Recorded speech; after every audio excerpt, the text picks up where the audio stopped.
Bom dia a todas e todos. É com grande satisfação que nós damos início a esse webinar da RedEdit, trazendo um tema de grande relevância para todos nós, que temos responsabilidades e interesse na editoração científica. Editores-chefes, editores associados, integrantes de comissões editoriais dos nossos periódicos, revisores, pesquisadores e estudantes de pós-graduação. Em primeiro lugar, eu gostaria de agradecer imensamente a nossa palestrante convidada, que gentilmente aceitou compartilhar suas experiências e reflexões conosco. A participação da professora doutora Eileen Lake é fundamental para enriquecer esse encontro e ampliar o debate sobre os desafios e as perspectivas da editoração científica na América Latina e Caribe. Eu agradeço também a cada um de vocês desta notável audiência que nos acompanha neste webinar intitulado Explorando os Compromissos e Desafios Compartilhados do Sistema de Editoração Científica na América Latina. A receptividade ao nosso convite demonstra o interesse crescente da comunidade acadêmica a esse tema. É uma alegria, portanto, contar com a presença de tantos colegas comprometidos com a disseminação do conhecimento científico. Nesse webinar, em especial, ou seja, de outubro de 2025, a coordenação da RedEdit teve a iniciativa de unir 2 centros colaboradores da PARO-OMS na região das Américas, que compartilham a responsabilidade de apoiar e disseminar e dinamizar a disseminação científica em enfermagem. De um lado, o Centro Brasileiro, localizado na Escola de Enfermagem de Ribeirão Preto, da Universidade de São Paulo, e o Centro Americano, da Universidade da Pensilvânia, na Filadélfia, Estados Unidos, portanto, representado pela doutora Eileen Lake, e essa parceria fortalece ainda mais a missão de promover a ciência e impulsionar o sistema de editoração científica na América Latina e no Caribe. Sem me alongar, eu passo a palavra à nossa moderadora, professora doutora Carla Ventura, que conduzirá os trabalhos dessa sessão. Ela que é diretora do Centro Colaborador desta brasileiro, localizado nessa escola, e que é também, que comigo divide a coordenação da RedEdit.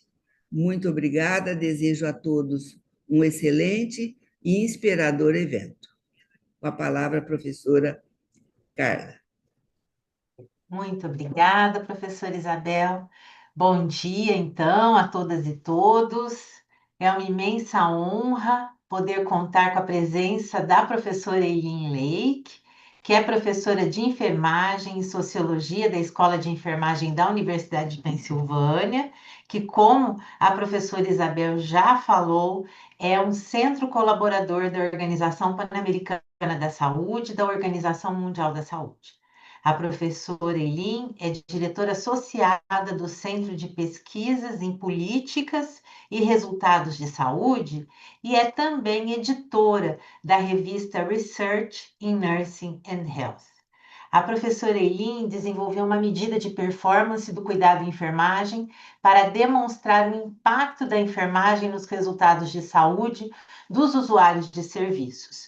E esta medida é intitulada The Practice Environment Scale of the Nursing Work Index. Agradeço também a parceria da professora Isabel Mendes, na coordenação da rede, na assessoria ao nosso centro colaborador. Agradeço a Juliana Gazotti, ao Emerson Almeida, pelo apoio em todo esse processo para viabilizar essa nossa atividade.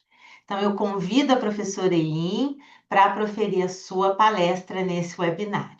Eileen, it's an honor to have you here with us today.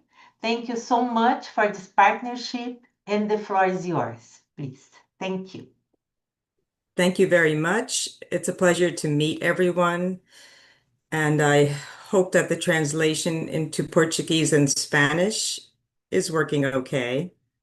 So I am very excited and honored to be invited to speak to you today, and I am here going to share the highlights from this group, which is pronounced inane, and I'll show you in a minute what that means. And it is from the 2025 meeting of this group that I am sharing. And so you see that I'm at University of Pennsylvania, and I wanted to share a bit about my background. As Dr. Carla mentioned, I am editor-in-chief of Research in Nursing and Health. I have been in that role for about 8 years, and I have been nursing faculty at University of Pennsylvania for 25 years. And I co-direct our Collaborating Center for Nursing and Midwifery through PAHO and the WHO. And I have presently serve on 2 editorial boards of nursing journals that you may know of. One is called American Nurse Today, and that is the official journal of our Nurses Association in the United States. I'm also on the editorial board of American Journal of Maternal and Child Care, because a lot of my research has looked at neonatal intensive care, even though my nursing background is adult psych med surg. So I have a lot of nursing background, none of it in critically ill neonates, except my research is in that, part of my research is in that area, and that's why I'm on that editorial board. And I have published over 100 empirical papers. The most prestigious that I first authored is in our Journal of the American Medical Association. So that was my career highlight. And here you see our journal masthead at the bottom. You may recognize the journal cover, which is this color turquoise. So today I'm speaking on behalf of Inane, and that name is a joke name because it's an abbreviation and an acronym from International Academy of Nurse Editors. You see that, but inane in English means kind of dumb or stupid, right? So it's kind of a joke that the editors chose this name almost 50 years ago, and they have fun with this jokish name. And this group is open to all editors, and it's free.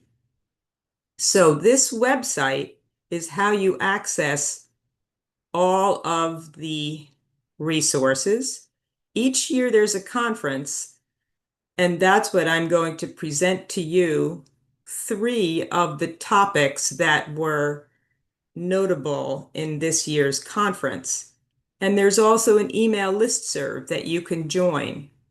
So everyone who's listening to this webinar can access this website, go to the conference if you pay the fee, and join the listserv. This is what the website looks like, and it's very pretty. And you see down here on the left, it says Journals Directory. This, to me, is possibly the most valuable resource that this group provides, and it's here on the next slide, which is this directory of nursing research journals. So if you go to that, I'll go back one slide so you can see what I mean. Down here on the left where it says Journals Directory, that's where you will find this. Now I'll just undo that so we don't keep it there. This directory of 250 journals. They can only be in this directory if they are not a predatory journal. So you have to meet certain criteria to be included in this directory, which makes it very trustworthy. So then, these are the 3 topics that I'm going to share that were topics in the meeting, which was held 2 months ago. So the annual meeting of this group in Maine happens in early August. So this one happened 2 months ago. And Doctora Isabel and Carla and I, but really they, decided these would be important topics to share with you.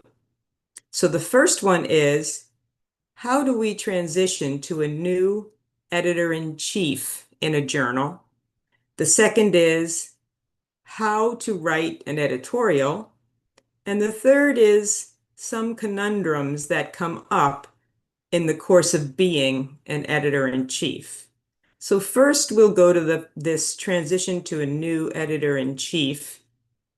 And I'm going to share the slides that were presented in August, 2 months ago at Inane, by my colleague here, Dr. Leslie Nickel. So this is a case study that she presented, and she shared her slides with me so I can share them with you. So in this presentation, she was presenting this successful transition that happened at her journal. You may or may not know it. It's called Computers, Informatics, and Nursing. And you can imagine that this topic and journal has only been increasing in its importance in the most recent years. So here are the 4 people that were involved in this transition. Leslie, who was the original editor, Heather, who became deputy editor, Lisa, who was the managing editor, and Lauren, who was the publisher. So these 3 are all appointed volunteer roles like we all have, like I have and many of you have. This one was the publishing company. So first we see that what was the part of the editor-in-chief in this transition. And so this is what CIN, Computers, Informatics, Nursing, looks like. Leslie had been editor for 30 years, and it's amazing to me, right? 30 years. I've been editor 8, and it seems like a long time. And she decided it was time to move on, that she never felt pressured or forced to leave. So what happened was this journal, which began in 1983, so almost 40 years old, has had this same editor now since 1995. And at the same time, there was a managing editor. I don't know if your journals have a person in this role. And there was a section editor who got promoted to be deputy editor. And then there was the publisher. So in the process, they did not involve their editorial board, which is another important group. But the editorial board was not involved, nor was another editor. So what happened was this editor-in-chief suddenly became very sick. And so when she had become editor back in 1995, the journal had an impact factor. It was indexed in Medline and CINAHL, but she did a number of renovations and innovations in the 30 years to make it a monthly journal. It had been bi-monthly, to create a section, Advanced Nursing Informatics, totally redesign the journal twice, implement an online submission system, and provide, I don't know if your journals do this, continuing education for articles and peer reviewers. In the US, licensed nurses are required to have continuing education to maintain their license. So every time your license is renewed, you have to show that you continue to get nursing education. One way you can do that is through publishing an article or through completing a peer review. And so Leslie, for this journal, implemented that in the time as editor-in-chief. At that point that she became very sick, the existing two people, the managing editor and the deputy editor, both stepped in to run things, and the publisher was supportive. Again, the editorial board did not get involved. So how did that transition happen from the standpoint of the deputy editor? To understand the trajectory of this deputy editor, she first began in 2011, taking a writing retreat. So she was improving her writing skills. She became section editor of this section within this journal 10 years ago. She was awarded a mentoring editor award, which means she got paired with a senior editor-in-chief in the US to mentor her for 1 year. This is one thing that this group, Inane, sponsors.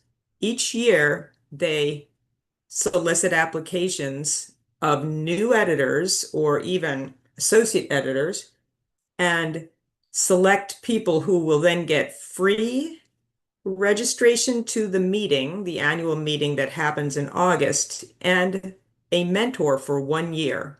So this Heather, her name is, received one of those awards in 2017. She published her first article the next year. Then in 2023, she became deputy editor. So it was in this period from 2023 to 2025 that she was being prepared to become editor-in-chief. And that was a 14-year developmental period for her. So what did she do as the deputy editor? She was developing her expertise and skills because she was managing a section of the journal. She was learning more about how to assess and make decisions about manuscripts. She was developing skills about, and this is a very important, we know in our business, skill is how to provide constructive feedback to authors.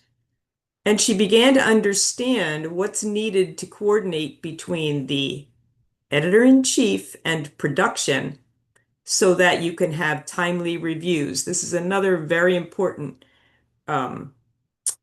indicator of a journal's efficiency and author engagement, is if you can get reviews done in a timely way.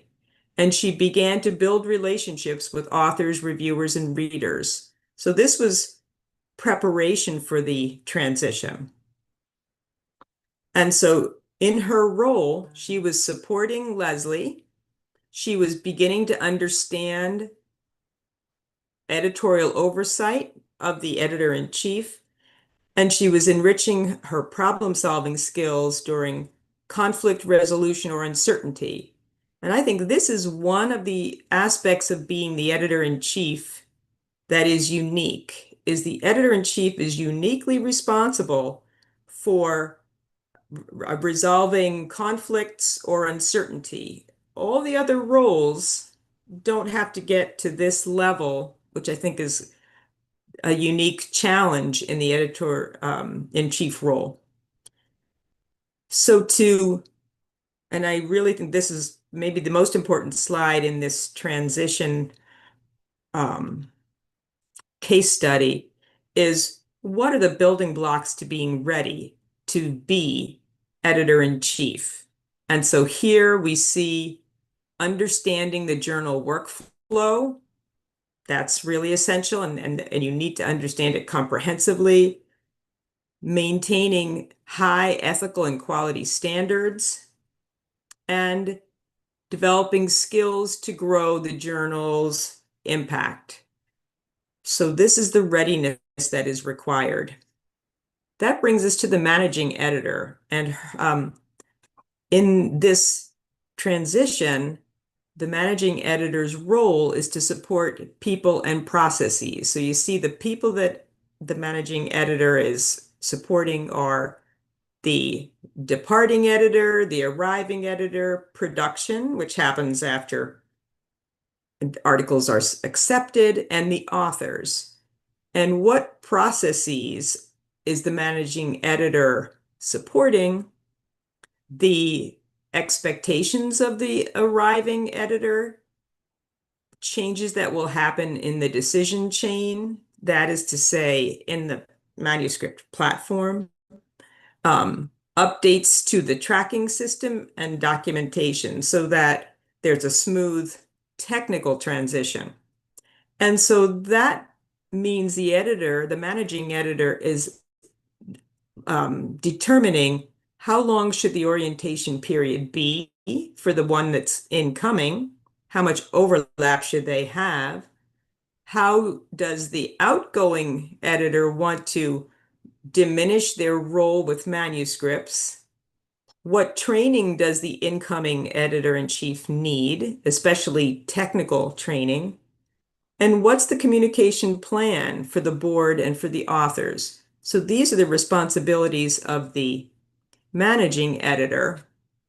And so the managing editor develops a transition plan. And you see that plan has these external and internal communications.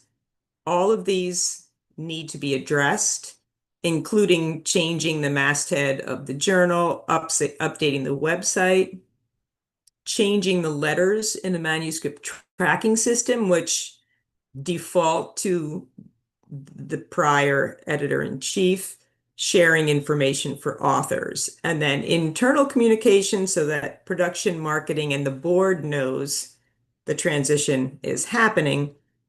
And at the time the transition happens, this journal thought, well, let's make this transition an opportunity, and maybe we should refresh our workflows and processes, the composition of our editorial board, the guidelines for our reviewers, and the classification of manuscripts and people, meaning authors and reviewers. And so finally, what's the role of the publisher? Now, many of you don't have a publisher. US journals do have publishers. And so the publisher has the highest vision, right? Because they are supervising multiple journals typically. And so they are wanting to make sure that the editorial vision for that journal is being preserved, and that the scope, values, and mission are not drifting as we go from one editor-in-chief to another, that there is continuity so that authors, reviewers, and readers don't notice a disruption, and that there is trust maintained with partners. So if it's a society journal, which some of our US journals, mine is a society journal, you have to keep in mind the implication for the society of the transition. Then the publisher also wants to prepare the next generation of editorial leaders. So this transition is happening, and they're also thinking about subsequent transitions. And then finally, they want to be sure to have stability in case there are sudden changes. And so that leads us to possible places you might be if you are thinking of a transition in your editor-in-chief role or the editor-in-chief for your journal, which is, have you thought about it or not? And have you got a plan or not? And so in each of these boxes, we see that if you have thought about it and you are working towards a plan, then you're up here. I've talked to my publisher. I've identified a successor.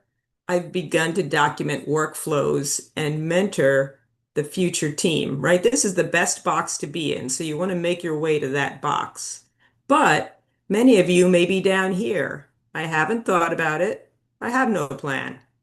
In which case, you might be thinking, I don't want to leave yet. I have nothing written down, and I don't know who would come next, and this is a very awkward topic. So if you're here, how do you make your way to there? And the answer is through one of these other boxes. So you can say to yourself, well, let me begin to work towards a plan. I should put in place systems or documentation. I should think about skills or values that are essential for the next editor. I should know what would that person want to know on day one if they were starting from scratch. So you could go that way, or you could come up this way and begin to think about what will a transition look like? Shall I define some criteria for a strong successor and begin to outline a timeline? And are there resources, examples, or tools that can help to guide a smooth and well-documented handoff? And so this is the last slide in the case study in which these editors, former editor and the new editor, recommend that the first step is to start the conversation. And so if you anticipate this change is optimal, is desirable, then you want to talk with your co-editors, your board, and your publisher in the next 6 months, create a brief plan, or at least a timeline to have these discussions, and identify potential successors or a committee that can evaluate them. And while you want a flexible plan, you also want it to be written down. So I have to thank my colleague, Dr. Leslie Nickel, and her colleagues for sharing this very rich and I think easy to follow plan for transition in editor-in-chief. So that is the first topic that I wanted to share. And the second one is how to write effective, timely, and thought-provoking editorials. So everyone has to now switch their thinking from topic 1 to topic 2. And this presentation was given by my colleague, Dr. Rita Pickler, who you may know is at The Ohio State University. And she shared her slides so that I can share them with you. Dr. Pickler is what we call in English a frenemy of mine. That means she's my friend and she's my enemy.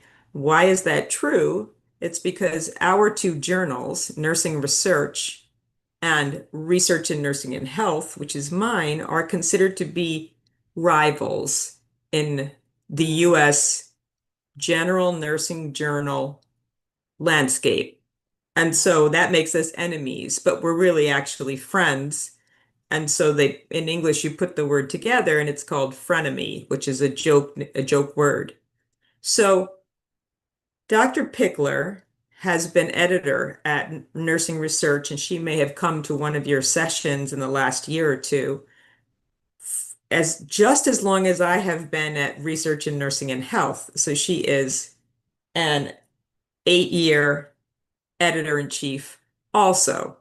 So what she is sharing is what her 8 years of being editor-in-chief have taught her about how to write effective, timely, and thought-provoking editorials, which is what everyone wants to read, right? If I'm going to open a journal and the first pages will have the editor-in-chief's editorial, I want to be finding it to be thought-provoking. So first, Dr. Pickler points out, and this is, by the way, what her journal looks like. It's also very pretty. Always has this same navy blue appearance. And so in her presentation, she wanted to review the purposes of an editorial, the key elements of writing one, and finish up with what are called the GRACE guidelines. So what might be the purposes for which you would write an editorial? And here they are bulleted. So commonly, you might want to share a commentary on some issues or papers, maybe papers in that issue of your journal. You may also be wanting to invite readers to do something. You might want to be sharing current topics that might affect readers, that would interest readers to read. You might want to talk about recent developments or changes in the journal or in the world, or you might want to comment about other related topics. So the first one is writing an editorial as commentary. In this case, you are talking about current topics. You might highlight certain papers. It's often the job of the editor-in-chief in an editorial to call attention to papers in that issue that brings them up in the eyes of the reader. So what is in a commentary are that editor's opinions, interpretations, feelings, personal reactions, and evaluations. So it's all very personal and specific to that editor. Now, sometimes an editorial serves as an invitation. You are hoping to get readers, for example, to contribute to a special issue. So then you have to make a very clear invitation to them about that forthcoming opportunity. Sometimes you are presenting a major current event that your journal has some perspective that's relevant to that event, and so you want to highlight it.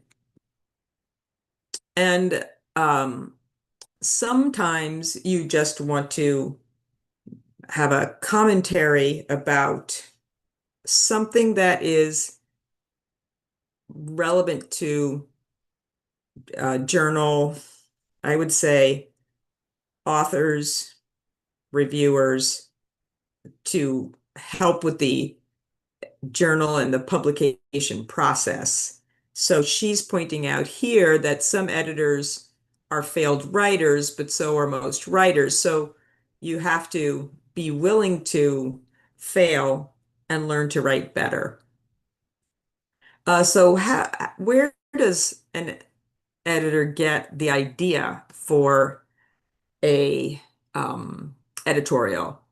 And so these are some insights into where she finds the ideas for her editorials. And so the first is to read other people's editorials. It's always a good idea to see what other editors are talking about and sharing. Another is to listen to presentations and give thought to provocative ideas. I think the kernel here is you want something provocative that's going to grab the attention of your reader. So if you found it provocative, you could communicate that to the readers. Write about things that matter to you and use recurrent themes. That shows your consistency in your perspective over time. So what are the key elements to editorials? First, you need a hook. So that is something that is strong and interesting, something that engages your reader. You want it to be clear, short, and creative, so you don't want readers to have to struggle to grasp it. And it's going to hint at what is coming later in the editorial. So you set this up in the early going so that you get them interested, but you don't share everything right at the beginning. Then you've got the heart. So you've gone from the hook to the heart. And here in the heart, you provide some context for the topic. Then you're going into greater depth and you are clearly stating the problem or issue and why it matters to your journal and your readers. You build your case, and here it's helpful to present evidence to support your case. So it's not merely your opinions, but they're backed up by evidence. You want to be balanced, and it's important that you have a good understanding of your topic and that you stay on that topic so that you have one and only one clear, challenging, or controversial argument. Stick with one. And she says here, channel your inner Hemingway. That brings us to the third element, which is the point. So now you are at the back end of your editorial. You are reaffirming your point.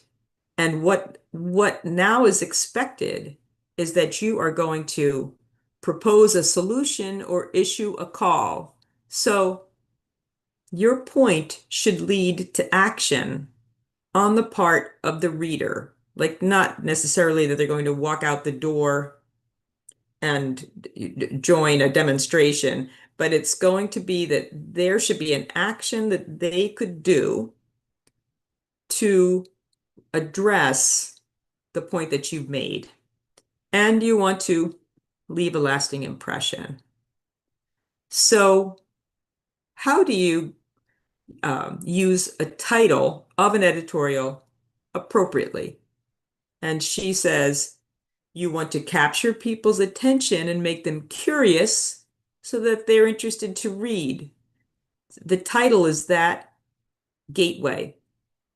You want to be sure that the title accurately reflects the content because titles get searched. So if you put into a search engine something that you're interested in and it picks up your editorial's title, that's a smarter title than a bland title that would not get picked up in an internet search.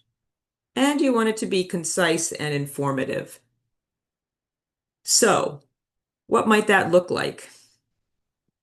Here are examples of titles that Dr. Pickler put the long title into ChatGPT, right, which is an AI tool, and it gave her a very short takeaway of what is the meaning of each of these longer titles, and could she strengthen her title through taking some of the ideas that ChatGPT offered. And so you see, for example, here's a long title, Rethinking Nursing, a Science-Driven Perspective. And it's a very kind of scholarly title. ChatGPT suggests focus now, nursing's next move. You see how this one has a lot more of a dynamic sound to it. Here's another, science and nursing, why the bond must deepen. I think a decent title, but ChatGPT says, why nursing needs nursing science, right? More provocative. So in this case, I suppose Dr. Pickler is using ChatGPT to help her to get a more sexy title for her editorial. And then this is the final slide, which is an acronym, GRACE. That's why it's all in capitals. And we see this nice swan over here. And this is from article down here in the Nepal Journal of Epidemiology called The Art of the Editorial.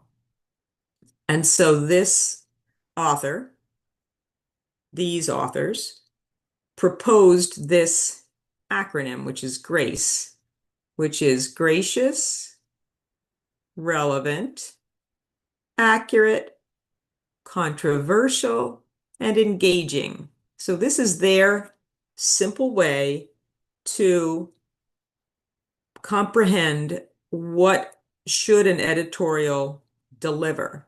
So in terms of being gracious, it should respectfully discuss strengths and weaknesses. In terms of being relevant, it should have opinions that are relevant to the readers. In terms of being accurate, it should cite and speak accurately. This is a really important one, is to be controversial. So particularly to advance ideas thoughtfully. And last, to be engaging means to know your readers. So that is Dr. Pickler's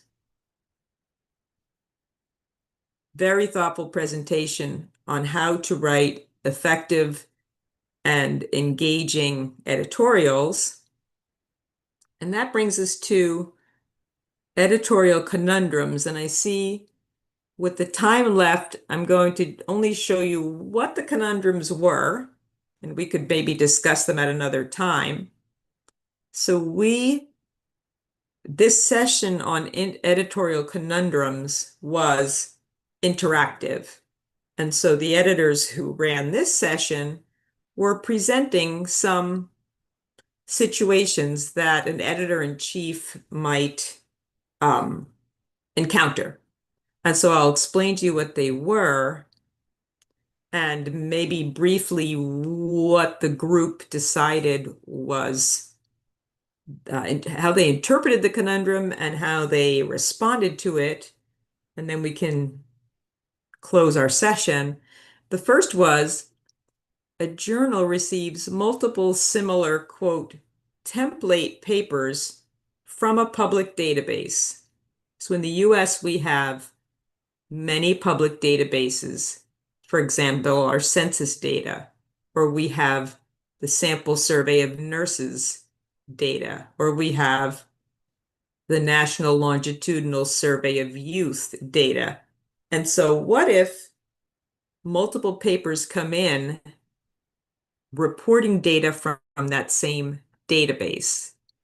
And the group decided that what most likely was happening when this happened was that there were students in a class, let's say an epidemiology class, a health services class, who were required to use that database to fulfill their course assignment.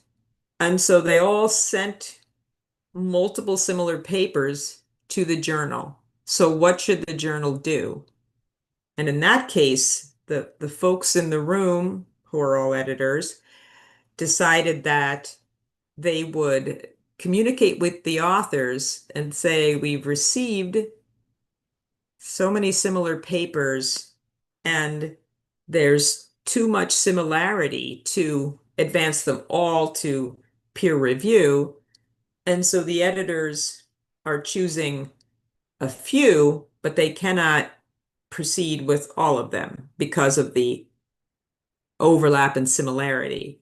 Here, relatedly, and this has definitely happened to me, is you get letters to the editor and they all look the same. And it turns out that for a grad student class, all the students had to practice writing a letter to the editor.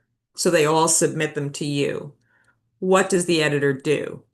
And in this case, similarly, the decisions that the editor uses about what letter to publish is based on relevance to the journal content and letters that raise an interesting counterpoint or commentary about a paper in the journal. And so again, it's on the editor to make a judgment about what letter or two is going to exemplify that purpose of a letter to the editor, and then reply to the others that one or two have been chosen and that we appreciate their submission. And then lastly, and this also has happened at my journal, but I don't know if this happens in your journals, we publish study protocols if it's been funded by a national sponsor. So the question is, do we require the authors also publish the results of their study in our journal? And we often find that they don't publish it in our journal. They publish in specialty journals.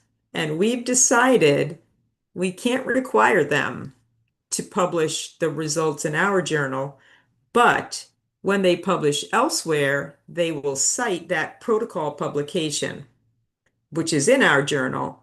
And in that way, our journal is acknowledged. So I want to share with you that you can all attend this group's meeting next year. It is virtual.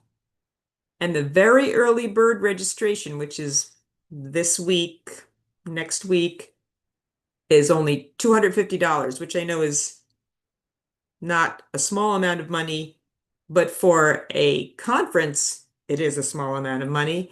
And this conference will be happening June 6th to 8th next year. So that concludes my remarks. Thank you so much, Eileen, for all these important issues that you raised. And well, I think we have some time for a question. So we have a question here about the values, the editor or the profile for the editor that is going to be prepared in the transition. What would you think are the most important values for this editor in preparation?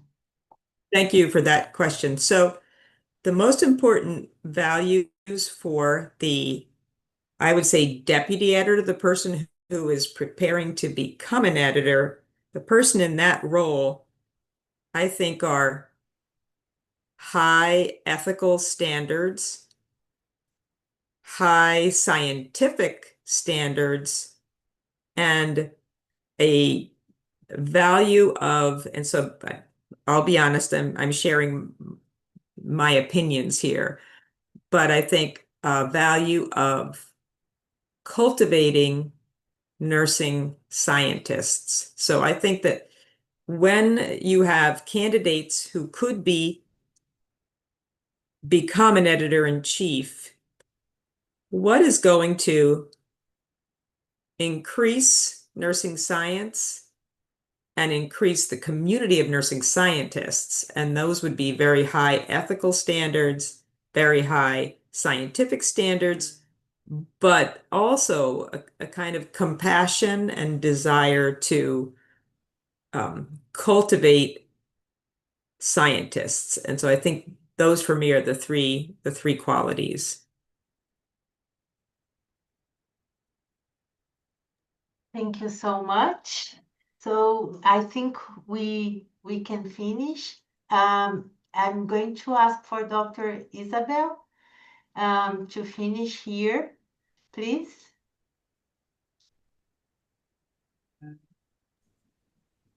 Quero agradecer muito a preciosa contribuição que a doutora Lake nos traz e aproximando a INENE dos nossos grupos de editores da Rede Ibero-Americana de Editoração Científica e Enfermagem.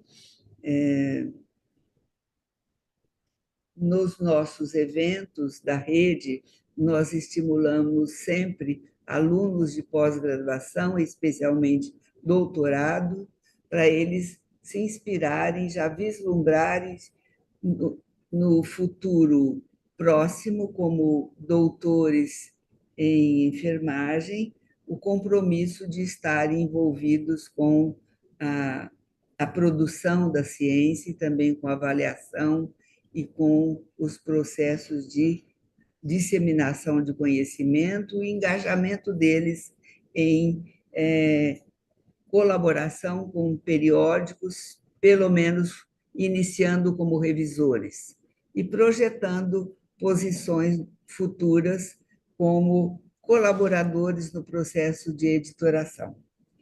E, então, eu agradeço imensamente, acho que essa parceria de 200 colaboradores para esse propósito está se mostrando muito produtivo e podemos vislumbrar novas etapas de colaboração.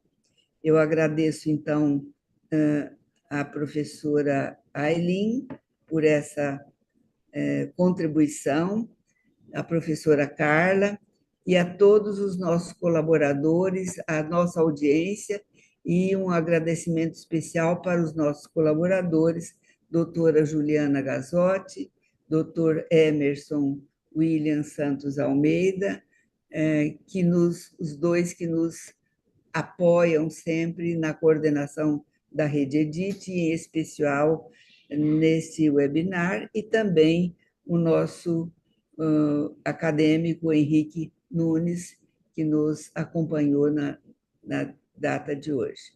Nós agradecemos a presença de todos e convidamos especialmente os editores-chefes das revistas que integram a RedEdit para se dirigirem à sala destinada à Assembleia da RedEdit. Muito obrigada a todos e até uma próxima oportunidade.